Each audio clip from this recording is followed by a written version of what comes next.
Hi, you've reached the Talking Racewalking podcast. It's all about racewalking, of course. It's talking to racewalkers from around the world about racewalking. Join me, Noel Payne, a amateur racewalker in Canada, as I talk to elites, Olympians, record holders, masters walkers, and anybody who's out walking as fast as they can.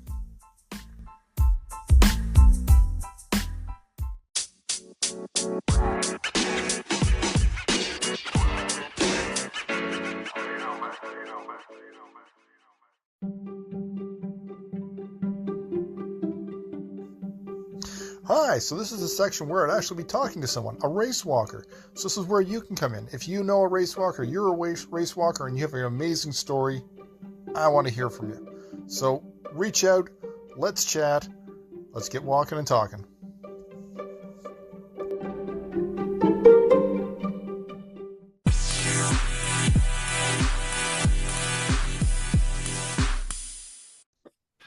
Hello, everyone. Welcome to another episode of Talking Race Walking.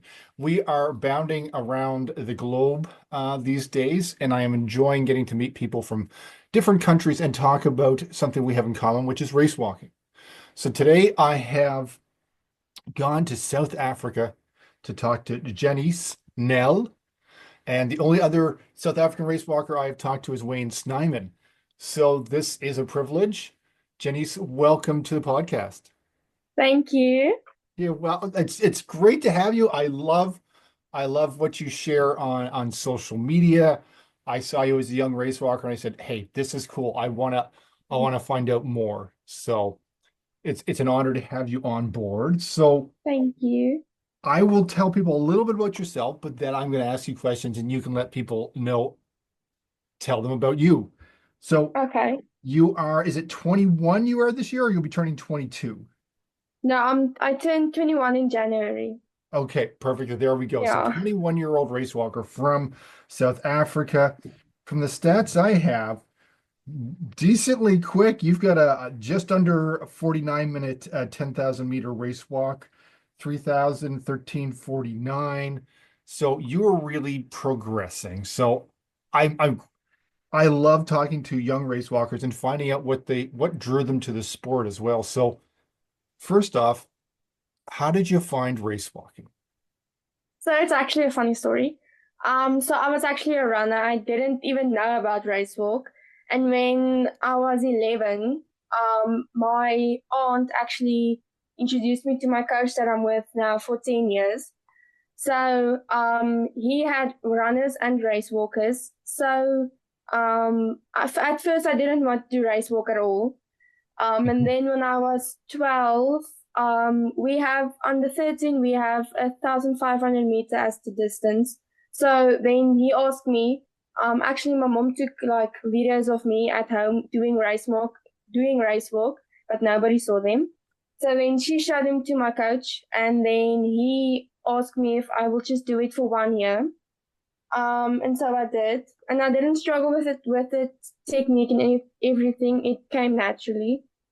And then I trained for about 6 months, and then I won nationals. So then after that, I decided, okay, well, I think You're relatively it's good at it. yeah. So then I did both running and race walking. And then when I was 14, I got a hip injury. So I had to choose between one of the two because I couldn't do both of them anymore. And with the race walking, I obviously did better than with the running. So then I chose the race walking. And yeah, I've been doing it for 9 years this year. So yeah. Wow. I mean, that's early start to race walking. I'm doing all the math here, so you definitely weren't very old. Um, Yeah. I think that's amazing. I didn't find race walking until I was older, and I was a runner, and I've done everything, track and cross country and ultra marathons, and I knew about race walking, but I didn't pick it up until I was older, and I much regret it. So what is it that you like about race walking as compared to running? Is there something that just sort of clicks for you, or what was it that it really kept you at it? I think running is very boring because it's true. It's true because it's like everybody can run. You like not everybody, but it's known, I will say, easier to run than to race walk. So running is quite boring, even in like when we do our off-season training, we sometimes run, but it's very boring. I don't enjoy it at all. With the race building, I think because you have to um think about the technique the whole time, it keeps your head busy, so you don't think about the suffering that's going on with the training session. Um, but yeah, I think just running is very boring for me. So, I think yeah. it's a unique perspective. I don't always get that. I think that's interesting. When I picked up race walking, I have the same sort of opinion. You know, there's much more thinking involved. It's so technical. I love the fact that it doesn't beat me up as much as well. But I do like running, but I definitely had the midlife crisis, and I'm definitely a race walker now. But yeah, I've run everything. I've run up and down mountains and Grand Canyon and in Italy and stuff like that. But there's something about race walking that really I love as well. So you got into it young. You you you found out you were really good off it right off the bat. Was there anybody, did you know about any other race walkers in South Africa? Was there anybody you looked up to once you started getting to know about the sport? The only like race walker I knew in South Africa at that time was my coach's wife at the time and Anal Westhuizen. That was the only two I knew of at the time. So it was actually very nice to train with someone you look up to because you see them every day and they also help with the mental side of training. So that helped a lot. But yeah, I didn't even know about Wayne Snyman and all of them until I was a little bit older. Um, so yeah. You're not very old now. You're making me feel very old. Sometimes I feel very old, yeah. That it's all relative. Trust me. I've got kids here that tell me I was born in the 1900s. So don't. But yeah, it's very interesting. Now, growing up in South Africa, it's not a huge mecca as much as say like Ethiopia and say Kenya for running, but it is still a very, I would say, running based country. What is what's the level of support and what's the level of knowledge in South Africa about race walkers? Well, I would say race walking doesn't get the same support as everything else. I think South Africa's main, like the thing in athletics they focus on the most is like the sprints. Yeah, Um, so I would say in like yeah, there's not much support for race walkers. Like if we represent the country in we go overseas, then they pay for everything. We don't have to pay for anything, so that's nice. But we can't like if we want to go as an individual overseas to compete, we have to pay for that ourselves. They don't support us with that at all. Um, and like for instance um with anti-doping, when we had nationals at the end of March, the anti-doping was there, but they didn't test one of the race walkers. We never got tested. right. And me and the under 23 guy, we both broke the records with more than 2 minutes, but we didn't get tested. So yeah, but I would say for race walking, sometimes they even say that they don't want to put it as an item in the at nationals. Like last year, we had our own nationals. We had to have our nationals a month before, Right. um, because I didn't want to put it on the program. So yeah, also with that we struggle a lot. Um, yeah, I hear you. And I think this is why I kind of like the podcast as well. And I hope other people listening kind of can relate or don't feel alone as well. Because I think race walking globally, with probably a few exceptions, is very much like that.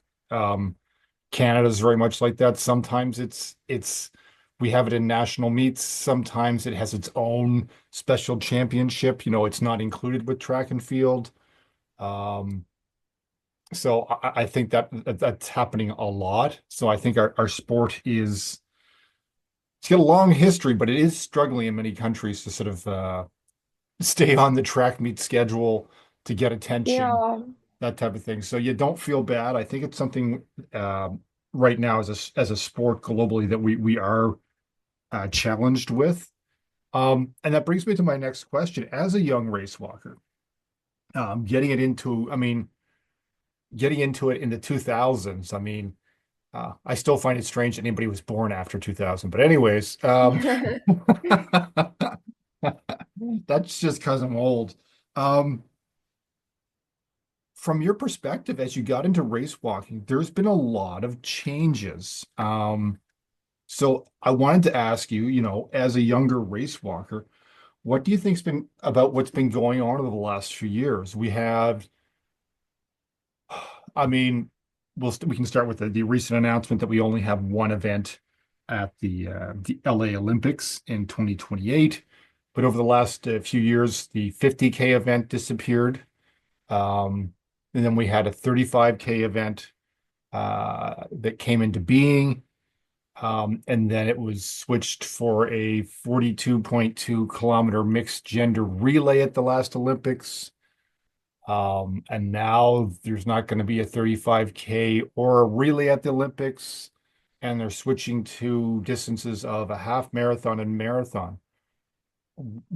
What do you Um, see as a young race walker seeing all this? What are your thoughts? so when I first started, it was a 20 and it was for the seniors, it was a 20 and a 50. Yeah. So I said very early on, I'm not going to do the 50 kilometer because that's too long. Well, Um, as a so youngster, it when definitely is. so when they took that away, it became a 35. Um, my coach's wife actually she said she wants to do the 35. Yeah. Um, so I think what makes it difficult is some athletes have speed and some have more endurance. Like for myself, I have more speed Right. than endurance. So the longer I will say the distance gets, the harder it is for me. But the shorter it is, the easier it gets. I think for the athletes who have more speed, I think if like the 21, um, they will be flattered that it's at the Olympics, but the athletes who don't have speed who go for the more longer. I don't want to say don't have speed, but have more endurance Yep. than others.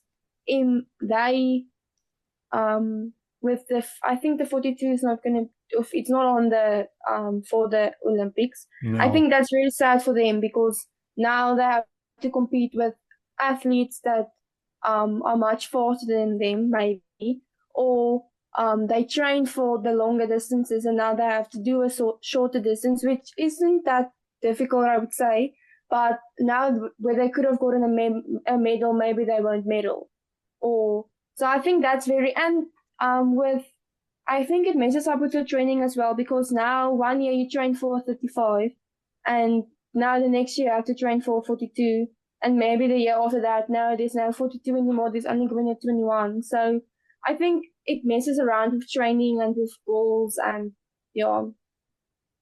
No, I agree. I think you might be one of the lucky ones being younger, and hopefully they'll be sorted out by the time you make it to the senior level.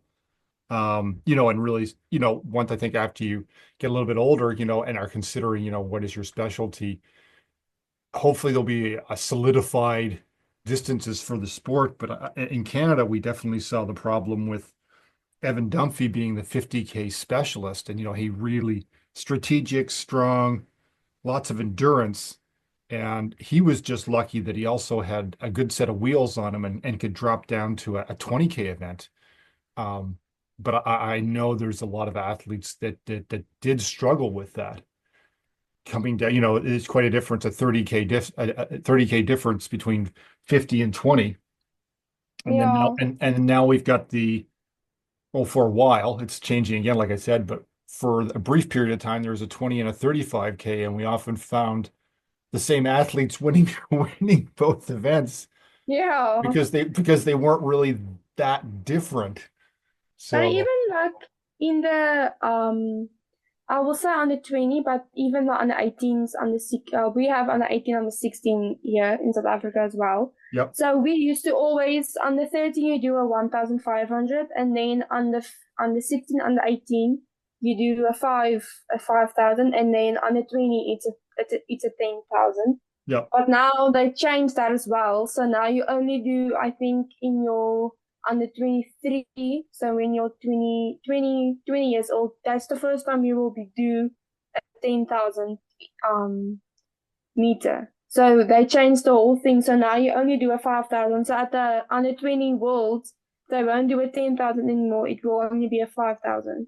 So that also plays a huge role in, I think, athletes going on with race walking, because when I started race walking, we were a lot of like girls who did it, but I'm the only one that's left.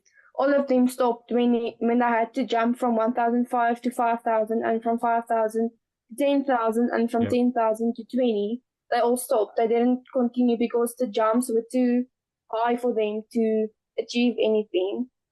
So I think that's a problem as well. Because now you have to go so much faster in the 5,000 to qualify for, with I think the thing the qualifying was a 49. Well, when I qualified for under 20 worlds, it was a 2030.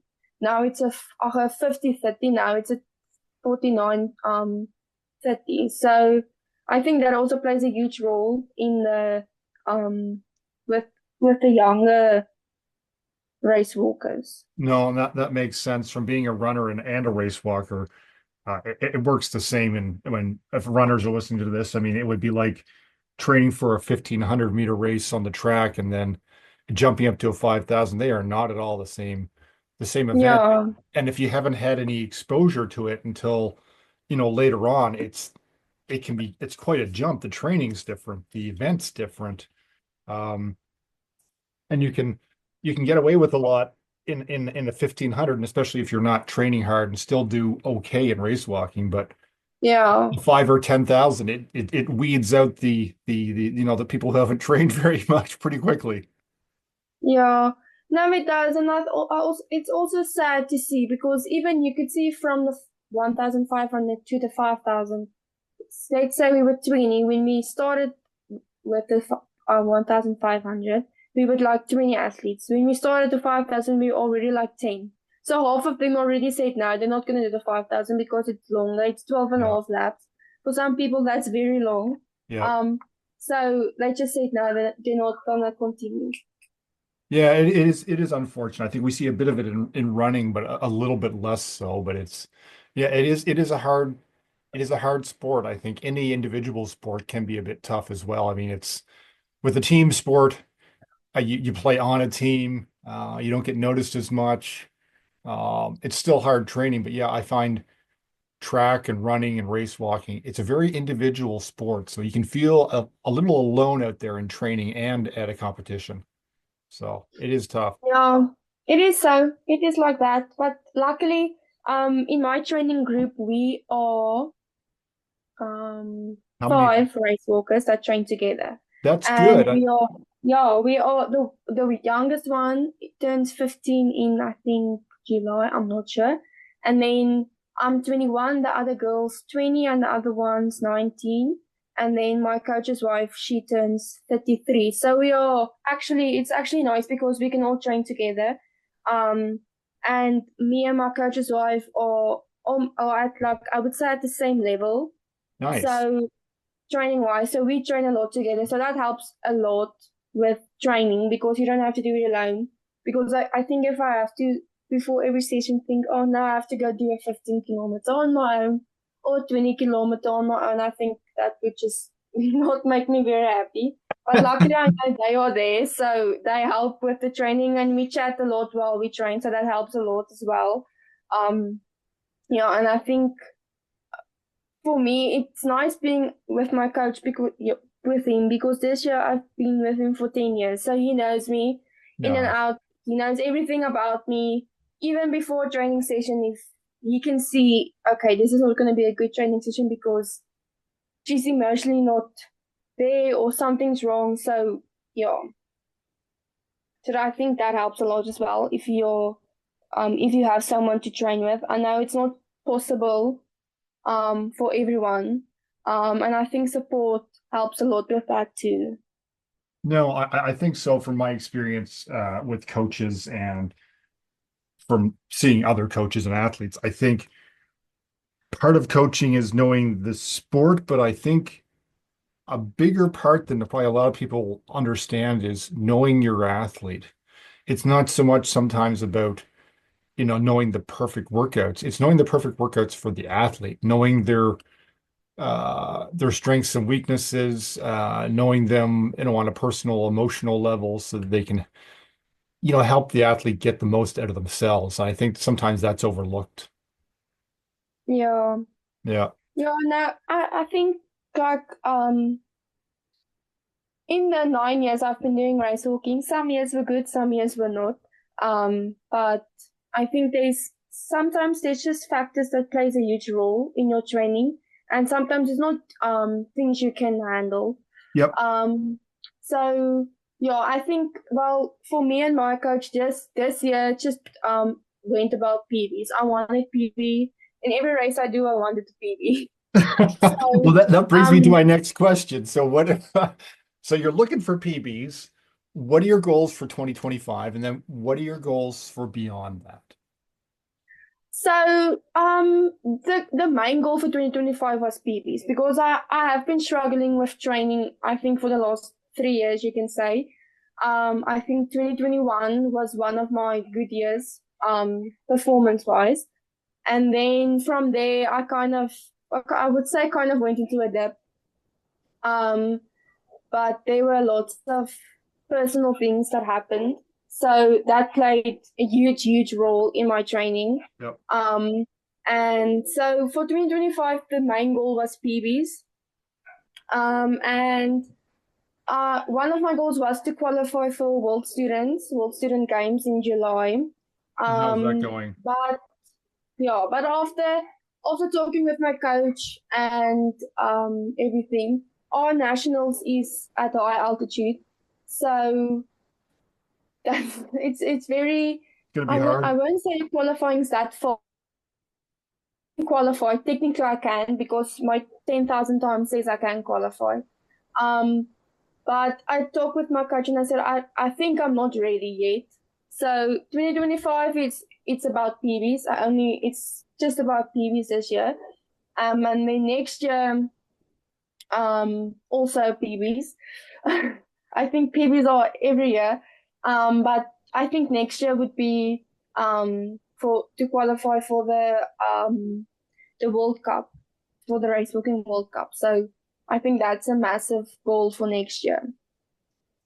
No, I love hearing that. And I think it's always good to have a goal. It's always good to be honest with yourself. And trust me, as someone, I mean, your coach and anybody else and your parents, anybody else can tell you too, life and training are very much the same. There's always ups and downs and things you can't control. So I think you just do the best with what you have. And on race day, you give everything you've got on that day. So yeah, it can be frustrating because sometimes things just don't line up. Yeah, and I think with my coach as well, I think maybe he has more confidence in me than I have in myself. Because this year at on the 23 nationals, the main goal was to go for a PB. That for me that was my main goal. And 2 days before we had the race, he asked me what is my race plan. So I told him I just want to go for a PB. Yep. Um, and then he said, okay, but what if I tell you you can go under 49? And I was like, no, no, that's not gonna happen. There's no way because I know what I know my training and I know that's not gonna happen. So then he gave me the race plan, and I just followed the plan that he gave me. Um, and I think I think I had 7 laps left or something. And he asked me, how are you feeling? And I told him, no, my legs are like jelly. I can't feel my legs anymore. And we work a lot with signs because he stands so far away from us that we can't speak to him directly. We have to like communicate with signs and stuff. Right. So one of the other coaches from another province actually came up to him and asked him, like, is she gonna stop? What's coming? And what happened after that? Um, and then I think at 3 laps left, I started to get nauseous, but like very nauseous. Oh, And I don't know. When I get nauseous, my whole technique gets mixed, messed up, and everything just goes wrong. That's Um, understandable. yeah, so then at the when I got the bell for the last lap, I saw, okay, if I go very fast this last lap, I can break 49. So then I just gave it my all the last lap, and then at the line I just started crying because I was so proud of myself because last year was a very very hard year for me personally. There was a lot of stuff that happened that emotionally I didn't even think I would ever race walk again. I didn't even think I would train again. Wow. For me to do that, it was very emotional. As soon as I stopped, I felt the minute and I started crying, and I just couldn't stop crying. And then when I walked to my coach, he started crying, and we all cried. So it was I like a love whole it. crying situation. So yeah, I love it. These are the stories that when I do podcasts or when I do blog profiles of athletes, I'm more interested in those stories than I am the times. I think sometimes we gloss over some of that stuff. We don't see what it took to get to a personal best, or we see that person break down after finishing fifth, and we don't know what it took to get them there. So I love yeah, these stories and behind, and I think sometimes personal bests can be better than gold because you can only push yourself. You can only give 100%, and 100% on the yeah. day, if it gets you second, third, first, you don't know. But yeah, I love hearing those stories. That's I amazing. think, and I think also my coach is he's just focused on times. He doesn't care about medals at all. He Yeah, doesn't. He always tells us if you walk a PB and you come eighth, that's he's still good. happy with that because you gave your best. He said he doesn't care about medals because he says sometimes times gives you medals. Yep. But if you I think this year our national or senior national champs is going to be like one of the biggest races in, I don't know, I think the last 10 years because we are a lot of women walking.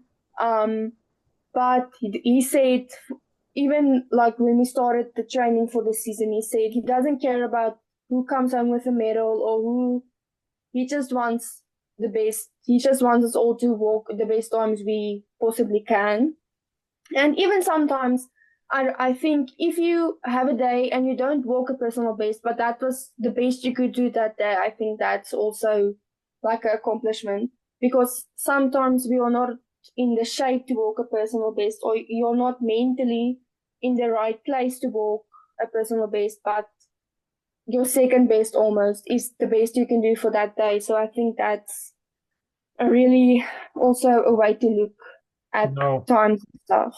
I agree. I read a running book about a British marathoner. I can't remember his name right now, but his perspective was he was an Olympian, so he's at the Olympic level going into marathons, but he knew where he sat. He knew he didn't have the best times in the world. He was fast, but he wasn't winning all the races.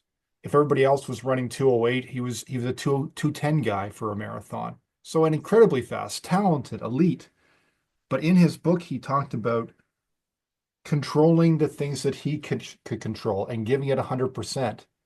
And that in the end, if he gave 100%, if he did everything he could, and other people struggled on the day or whatever, then he had that possibility of winning. But all he could do was give 100%. And it worked one day. He won a huge championship, but it was coming to terms with that, knowing that you can only give what you have, and that might be enough on a certain day. So yeah, I agree with your coach. I think it's about pushing yourself, and you see where what that gives you at the end of the day.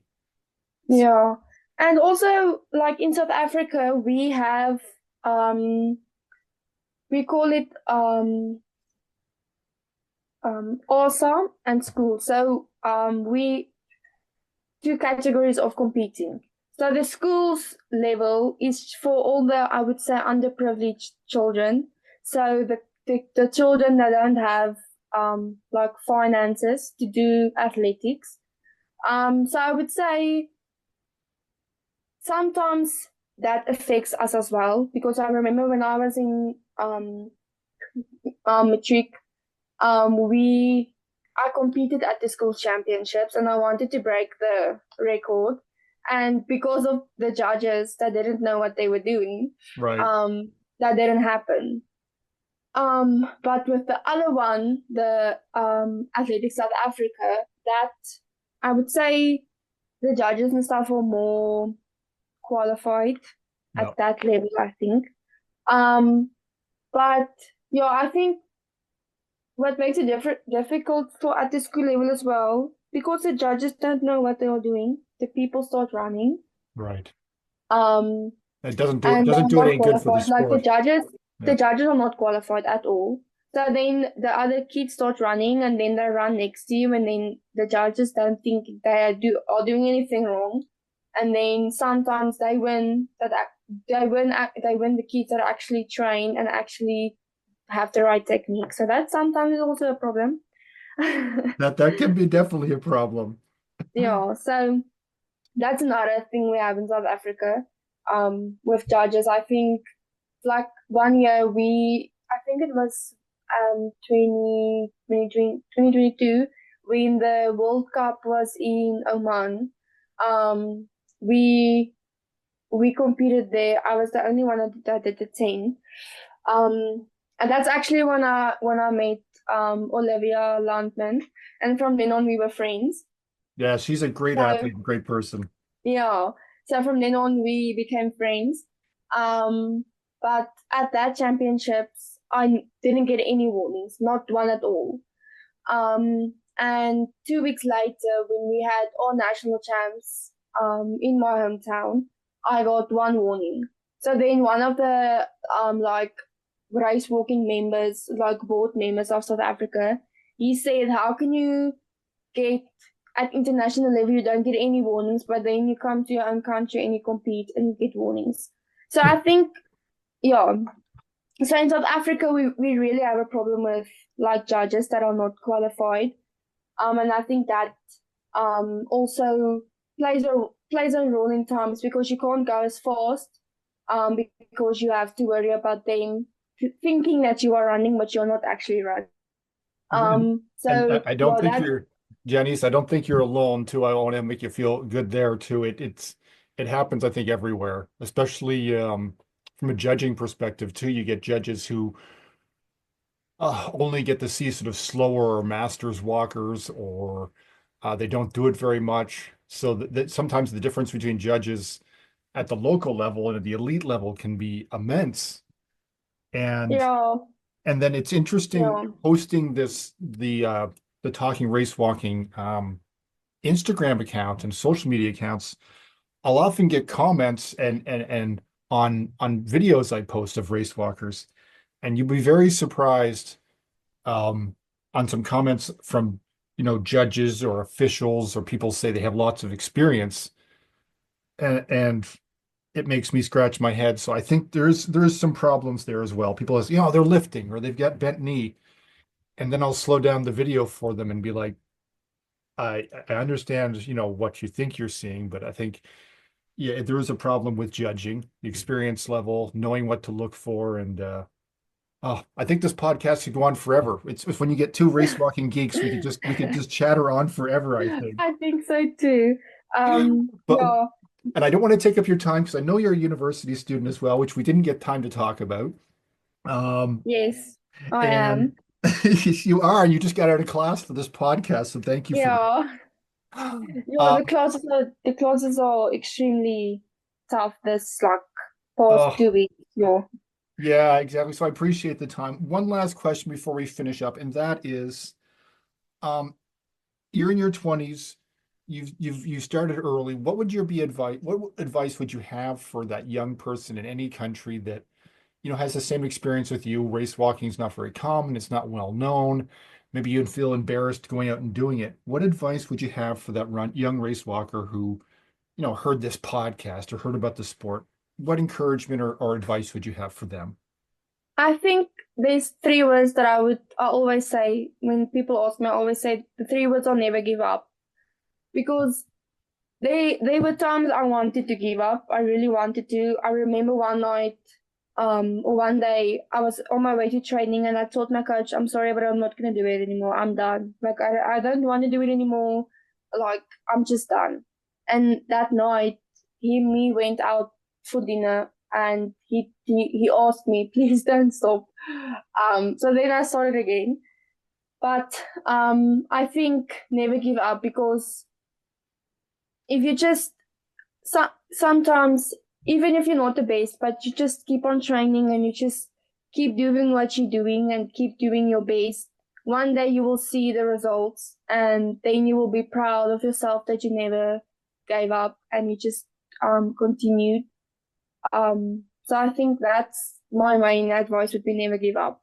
I love it. That is a perfect way to end. And you sound like someone who doesn't give up. I love that. Thank you. Thank you again for talking with, and figuring out and coordinating different time zones. Apologies for my lack of math.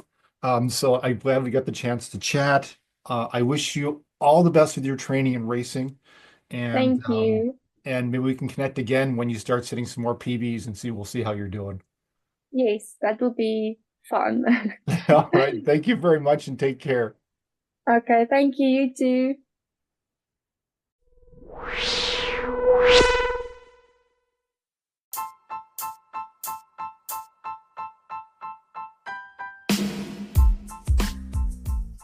That's it, folks. The end of the podcast. No walkers have been harmed in the recording of this podcast. And of course, at the moment, we have no sponsors or supporters at this point to fund all this amazing podcasting.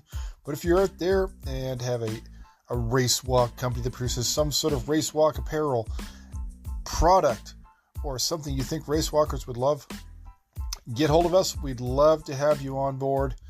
Give us a holler.